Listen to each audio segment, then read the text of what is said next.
Welcome to my presentation titled Childhood is a Road Trip by Kristy of the University of Southern Queensland. Included in this presentation is my results from the Philosophy of Education Inventory Survey, my personal mind map, an explanation of my metaphor, and my 5 principles for teaching and learning.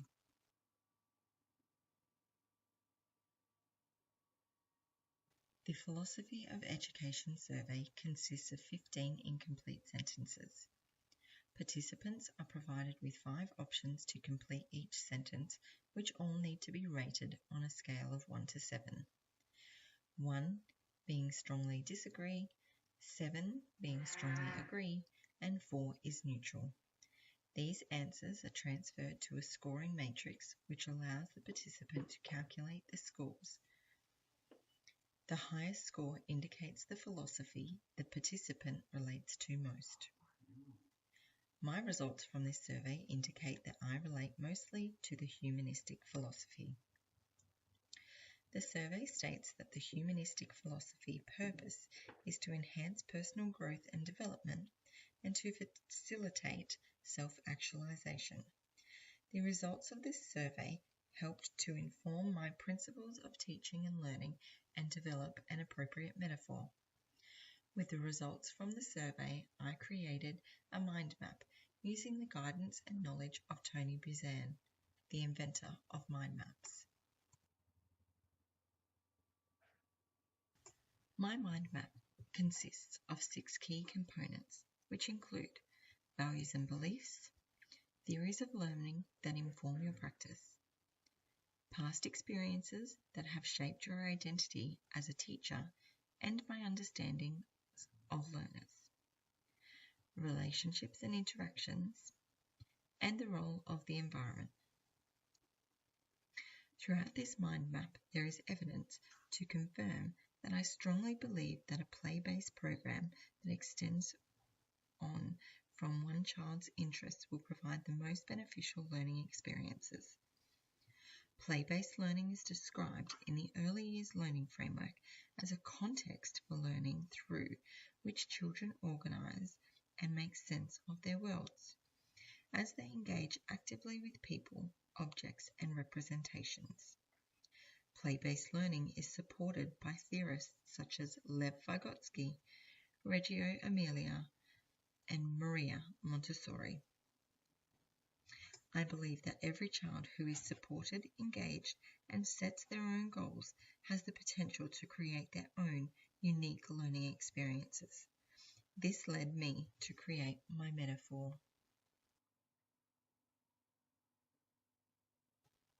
Childhood is a road trip. In order to set out on a road trip, you need to first ensure you have the following key components: a driver, a vehicle, fuel, luggage, and a navigation system. After organising these 5 key components, there are many other variables to consider as well. Where are you going? What is the purpose? Who will you take with you? Or who will you meet along the way? What is your intended destination? Or do you have an intended destination? And these are just some of the variables.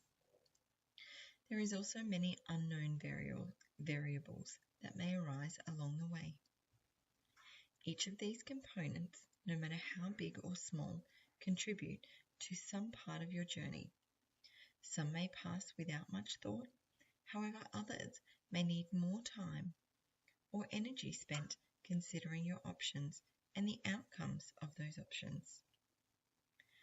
Just like in childhood, many components and variables make up the journey of childhood learning. Kicking a ball may be a daily activity that is done with little thought at all, except the enjoyment you get whilst carrying out the activity. However, kicking a goal in soccer may take more time, more energy, more thought before the goal can be achieved. To score a goal, you will need to plan, practice, and implement many variations to give you the best possible chance at scoring a goal. but with practice, this can and will be achieved. Throughout your road trip, you may encounter many obstacles and decisions in order to complete your journey. On a road trip, the obstacles may look like road closures, stop signs, or wrong way, go back signs. These obstacles will encourage self-reflection of goals and require reassessment of your journey. Some obstacles will be easily overcome by a simple change in direction.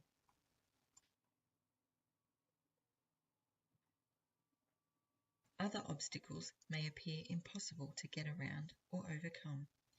It is these obstacles that will make you stop and reassess your goals.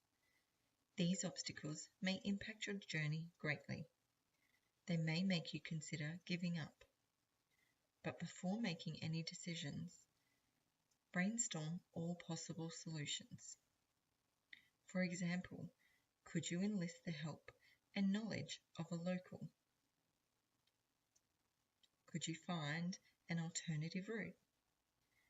Assess how long the obstacle will be there, and do you have time to explore some of the local culture before moving on?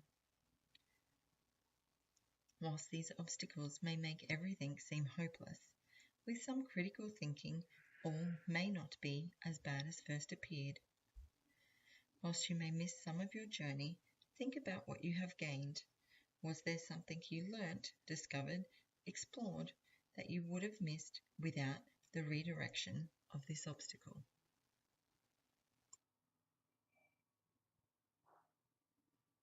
Along your journey, there will be many directions that can be taken.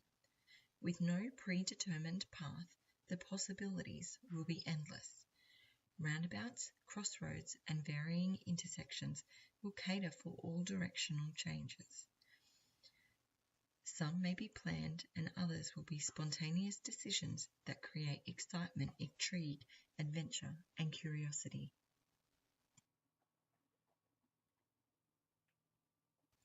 Whilst a road trip is exciting and creates many opportunities for exploration, it can also be exhausting. Long drives, constant concentration, focusing on the goal ahead. Throughout this road trip, it is important to remember to take time to relax, rest, and recharge before continuing on your journey.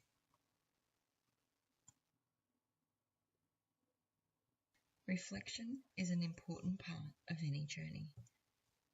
Reflection allows for the assessment of the journey so far. It also aids with the planning of the journey to come and influences all future decisions.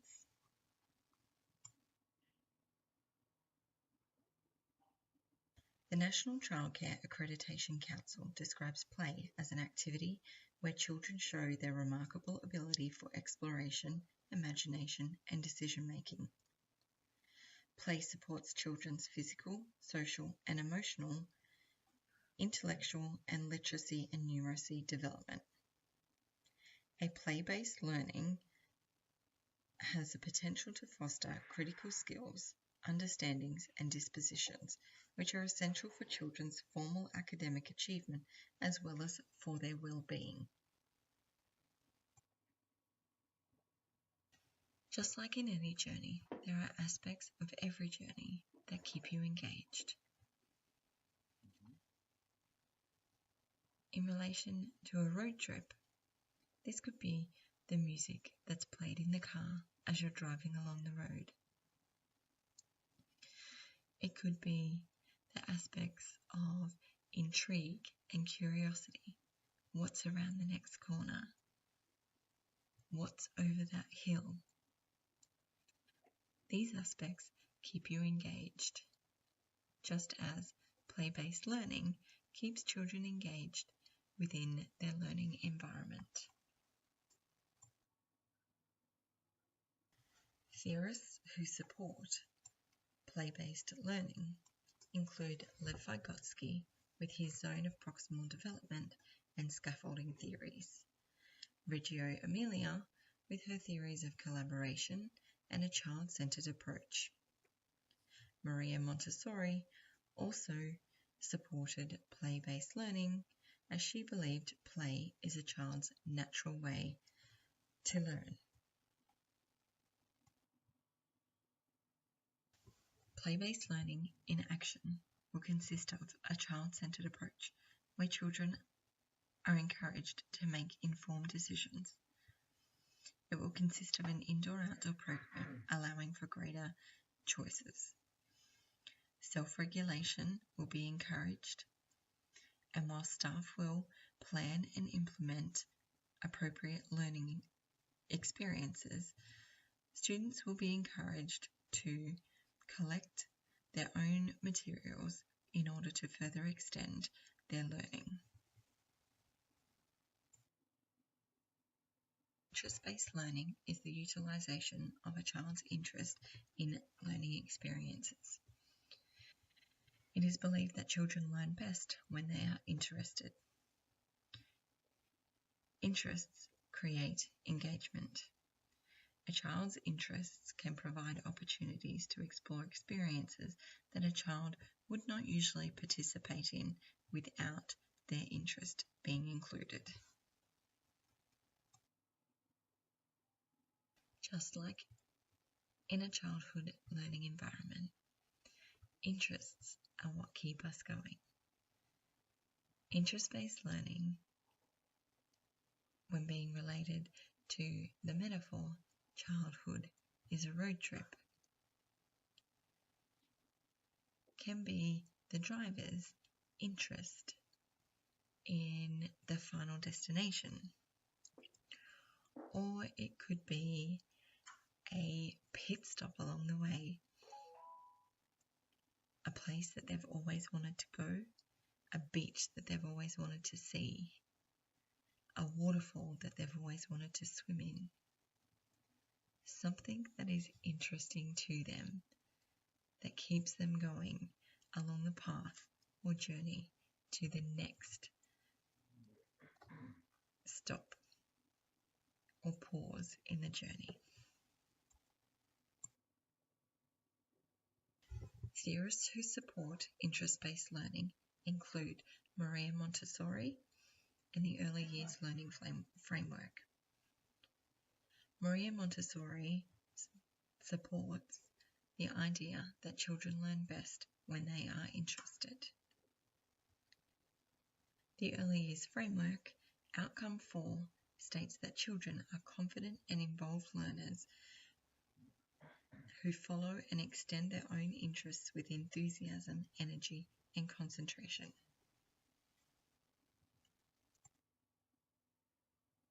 Interest-based learning in action. In my future centre, interest-based learning in action will look like children being provided with the opportunity to extend on their own interests through planned learning experiences. This can include toys from home and comforts that can be included and utilised within learning experiences that may assist in engaging the child into new and different learning experiences.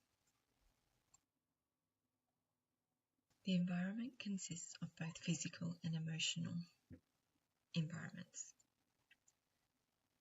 The emotional environment ensures children feel safe and supported whilst in play experiences. The physical environment ensures that whilst activities and experiences are set up in an inviting and engaging way, students also are safe whilst participating in these experiences. Just like in the early childhood environment, the environment is able to set the scene of the day.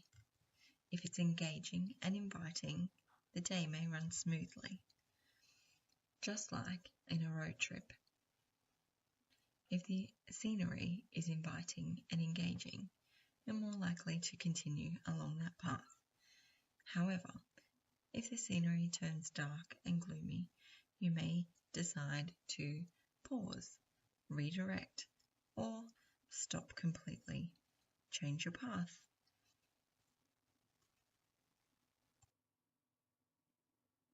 Theories that support the learning environment include Reggio Emilia and the Early Years Learning Framework.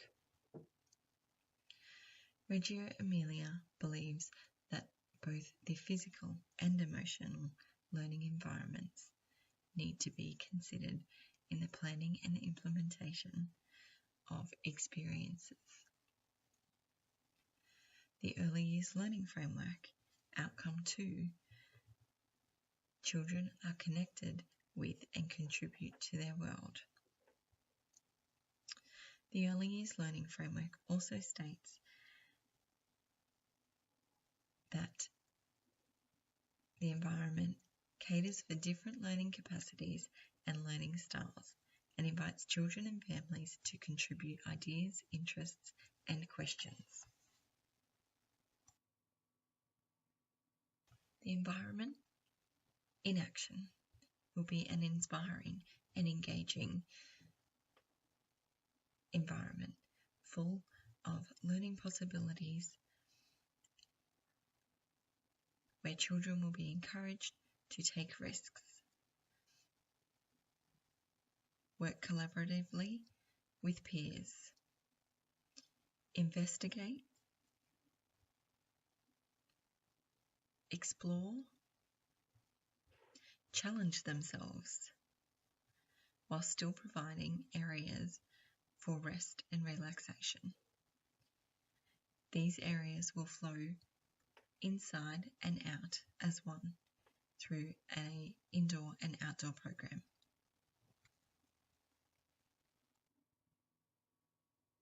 Differentiation is the process of altering any and all aspects required to ensure each child has successful learning experiences.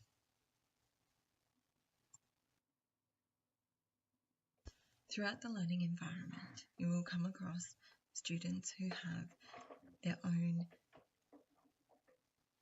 varying skills and abilities. This links to my metaphor through vehicles on a road. As you're driving along on your road trip, you will pass many other vehicles. Each vehicle will be unique in their own way.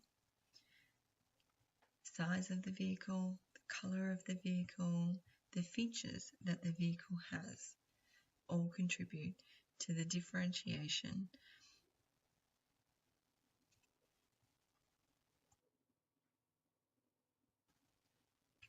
Theorists who support differentiation include Howard Gardner, Lev Vygotsky, and Carol Tomlinson.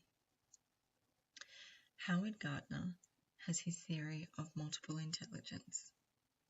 His multiple intelligences include naturalistic, linguistic, visual and spatial, musical, interpersonal, intrapersonal, logical, and kinesthetic. These multiple intelligences need to be considered when planning and implementing learning experiences for children. Lev Vygotsky's zone of proximal development and theory of scaffolding contribute to differentiation for children. Carol Tomlinson believes differentiation can be achieved through altering the content, process, product, effect, and learning environment for children.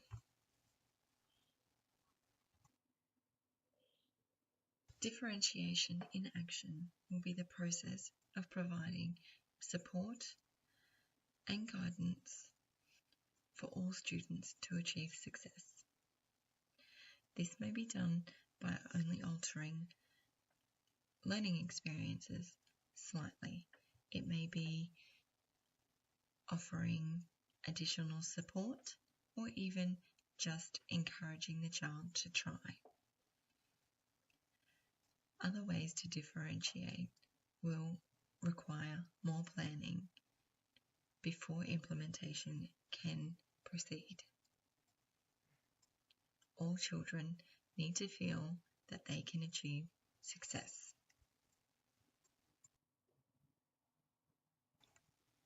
Partnerships are based on the foundations of understanding each other's expectations, attitudes, and build on the strength of each other's knowledge. In genuine partnerships, families and early childhood educators value each other's knowledge of each child, value each other's contributions to and the roles in each child's life, trust each other, communicate freely and respectfully with each other, share insights and perspectives about each child, and engage in shared decision-making. Creating strong partnerships will require this to be done with peers, colleagues, parents, local community, the wider community, and support services. When relating partnerships to my metaphor, childcare is a road trip. I see the partnership between the driver and the vehicle as utmost importance. You need to know and be aware of all aspects of the vehicle whilst driving. The better that you know your vehicle, the more smoothly the road trip will go. As is with partnerships, the more openly and freely you discuss key issues with those that you are creating partnerships with, for example, parents of the child that is in your care, these will run more smoothly. Theories who support partnerships include the Early Years Learning Framework and the Australian Children's Education and Care Quality Authority. The Early Years Learning Framework, Principle 2, Partnerships. The Australian Children's Education and Care Quality Authority states in Quality Area 6, collaborative partnerships with families and communities. This quality area recognises that collaborative relationships with families are fundamental to achieving quality outcomes for children, and that community partnerships that are based on active communication, consultation, and collaboration are also essential. Quality Area 6.1 states respectful and supportive relationships with families are developed and maintained. Partnerships in action. In my future service, it is important that strong partnerships are established with students, their parents, colleagues, the local community, and the wider community. In order to establish these strong partnerships, I intend to use open forms of communication,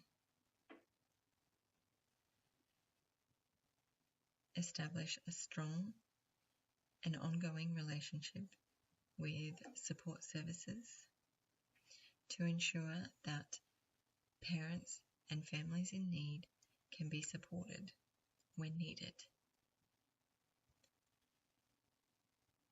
Included in my partnerships will be the Aboriginal and Torres Strait Islander community and establishing partnerships and strong relationships with community elders. As you can see throughout this presentation, my image of a learner is a strong, confident, engaged, and inspired learner who is supported and feels safe within their learning environment. The links between my metaphor, childhood, is a road trip, and the learning journey of a child have been well established throughout this presentation. Thank you for taking the time to listen to my presentation and I hope you have gained some knowledge.